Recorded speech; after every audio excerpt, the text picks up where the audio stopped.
તો ચાંદીની વધી રહી છે ચળકાટ, પણ પરેશાન થઈ રહ્યા છે કારીગરો. કરીશું વિસ્તારથી વાત. ચાંદીનો ભાવ વેપારીઓ અને ગ્રાહકોને અકળાવી રહ્યો છે. સતત વધતા ભાવથી વેપારીઓનો ધંધો તૂટ્યો છે. કારીગરોની નોકરીઓ જઈ રહી છે. ઉત્પાદન બિલકુલ ઘટી ગયું છે અને ચાંદીને ચળકાટ બનાવનાર હીરો એટલે કે કારીગરો જ તેની ચમકથી અંજાઈ ગયા છે. બીજી તરફ ચાંદીની જગ્યાએ બીજું માર્કેટ તૈયાર થઈ રહ્યું છે. સ્ટ્રેટેજિક એસેટ તરીકે એક નવું ઇન્વેસ્ટમેન્ટ ધાતુ બન્યું છે કોપર.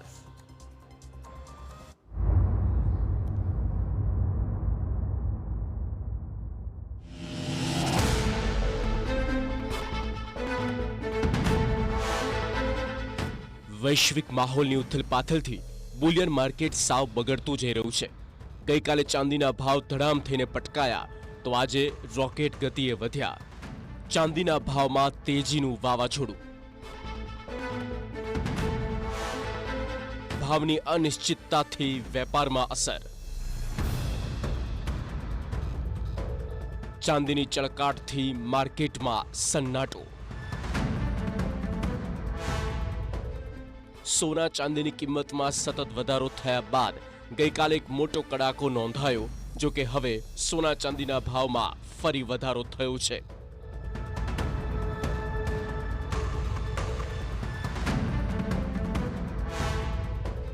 કિલો ચાંદીનો ભાવ 3,30,000 ને પાર. ચાંદીમાં 20,000નો ધરખમ ઉછાળો. ચાંદીનો ભાવ 3,30,000 ને પાર પહોંચ્યો છે, જ્યારે સોનાનો ભાવ 1,57,000 પર છે. ચાંદીના ભાવે બજારમાં સર્જ્યું અપસેટ. વેપારીઓએ ઉત્પાદન કર્યું બંધ. 10 થી 15,000 કારીગરો બેરોજગાર.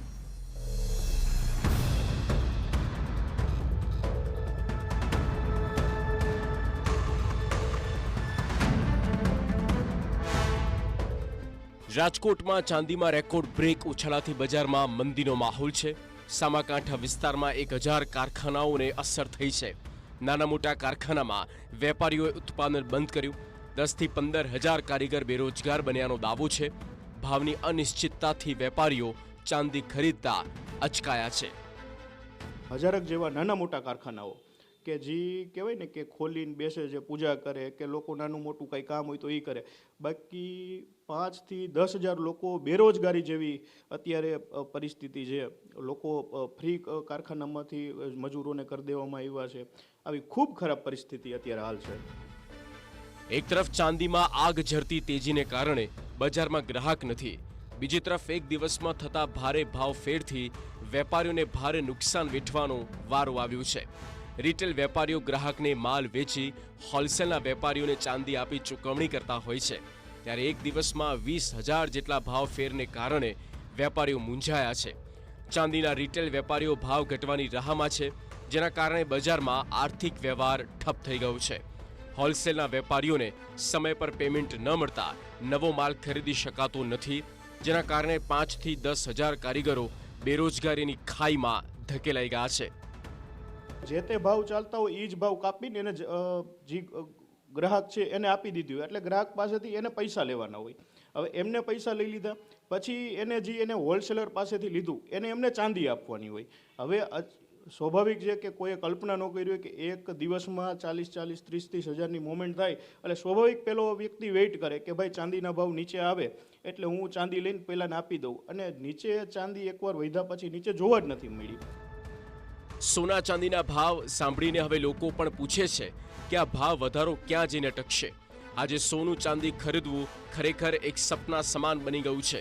તેવા સમયે ડિમાન્ડમાં આવી ગયું છે તાંબુ.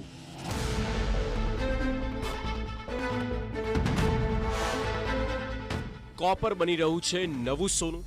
ચાંદીના સ્થાને કોપરમાં માર્કેટ. કોપરની માંગમાં જોરદાર વધારો. આ તો થઈ સોના ચાંદીની વાત, પરંતુ હવે ધીમે ધીમે એક બીજી કોમોડિટી પગપેસારો કરી રહી છે, અને એ છે કોપર. જી હા, રોકાણકારો હવે ચાંદીના વિકલ્પ તરીકે કોપર પસંદ કરી રહ્યા છે. સોના ચાંદીના ભાવમાં વધારો થતાં સામાન્ય લોકો, ગૃહિણીઓ અને વિદ્યાર્થીઓ માટે રોકાણ કરવું મુશ્કેલ બન્યું છે. એટલે હવે ઓછા બજેટમાં રોકાણ કરવા લોકો હવે કોપરને વિકલ્પ તરીકે જોઈ રહ્યા છે, જેને લઈને સોની વેપારીઓ સોના ચાંદીના બિસ્કિટ વેચવાને બદલે કોપર વેચવા પર ધ્યાન આપી રહ્યા છે. અને અત્યારે જોવા જઈએ તો ઇન્ફ્રાસ્ટ્રક્ચર જે રીતના વધતું જાય છે એ રીતના પણ કોપરની લોકોને એમ થાય છે કે ભવિષ્યમાં કોપરનો જ વધારો, કારણ કે ચાંદીના ભાવ વધી ગયા છે અને લોકો કંઈ ને કઈ જગ્યાએ ચાંદીની જગ્યાએ હવે કોપર વાપરવાનું પણ સ્ટાર્ટ કરશે. તો આ બધી પ્રક્રિયાઓની વચ્ચે લોકોને એવું લાગે છે કે હવે કોપરના ભાવમાં વધારો આવશે. કોપરનો પાછો બીજો પણ ઉપયોગ છે કે જ્વેલરીમાં પણ કોપર વપરાતું થઈ ગયું છે. જે રીતના 1 ગ્રામ ગોલ્ડની જે જ્વેલરી આવે છે તો એનો બેઝ કોપરની જ્વેલરી હોય છે અને એની ઉપર પછી 1 ગ્રામ સોનું ચડાવવામાં આવતું હોય છે. જો કે બજારમાં શું સ્થિતિ છે એ જોઈએ તો બુલિયન ગ્રેડ કોપર હાલ બજારમાં 2100 થી 2500 રૂપિયા પ્રતિ કિલો વેચાઈ રહ્યું છે. માત્ર અમદાવાદમાં જ છેલ્લા એક સપ્તાહમાં 300 થી 400 કિલો કોપરનું વેચાણ થયું છે, જ્યારે સમગ્ર ભારતભરમાં રોજે રોજ 2 થી 3 ટન કોપરનું વેચાણ થતું હોવાનું સામે આવ્યું છે. આવનારા સમયમાં કોપર પણ મહત્વપૂર્ણ ટ્રેડિંગ અને ઇન્વેસ્ટમેન્ટ મેટલ બની શકે. ભવિષ્યમાં જ્વેલર્સ અને બુલિયન માર્કેટમાં 100 ગ્રામથી લઈને 5 કિલો સુધીના કોપર બાર ઉપલબ્ધ થશે, તેમજ ઓનલાઈન પ્લેટફોર્મ પર પણ તેની ખરીદી શક્ય બનશે. સવાલ એ થાય છે કે કોપરની આ ડિમાન્ડ કેમ રાતોરાત વધી, તેની ઉપયોગિતા ક્યાં અને કેવી છે, તો એ જાણી લો કે AI સેન્ટર, ડેટા સેન્ટર અને ટેકનોલોજી ડેવલપમેન્ટમાં કોપરનો ઉપયોગ મોટા પ્રમાણમાં થઈ રહ્યો છે, જેને કારણે ઔદ્યોગિક માંગ પણ સતત વધી રહી છે. આ વધતી માંગને કારણે કોપરના ભાવમાં આવનારા સમયમાં હજુ વધુ વધારો થવાની પણ શક્યતાઓ છે. જો કે કોપરને સાચવી રાખવાની રીત, વોલ્ટેજ અને સ્ટોરેજની વ્યવસ્થા અંગે લોકોમાં હજુ પણ પ્રશ્નો છે. કોપરની ડિમાન્ડ વધવાથી સોની વેપારીઓ, બુલિયન વેપારીઓ ચોક્કસથી કોપર વેચી રહ્યા છે અને જે લોકોની માંગ છે તેને પૂરી કરી રહ્યા છે. એટલે કે આવનારા સમયમાં પણ જો વધુ ઉથલપાથલ નહીં થાય તો ભાવ સ્થિર રહેશે, પરંતુ જો ખૂબ જ લાંબી વધઘટ આવે તો આમાં પણ સોના અને ચાંદીની જેમ દરરોજના ભાવ બહાર પડશે. આમ હાલની સ્થિતિ જોતા બજાર નિષ્ણાતોનું માનવું છે કે યોગ્ય સ્ટોરેજ અને સિક્યુરિટીની વ્યવસ્થા ગોઠવાય તો કોપર લાંબા ગાળાના રોકાણ માટે એક સારો વિકલ્પ બની શકે. તો ચાંદી અને સોનાના ભાવમાં આવેલા ભારે ઉતાર ચઢાવે બજારમાં અસ્થિરતાનો માહોલ સર્જ્યો છે.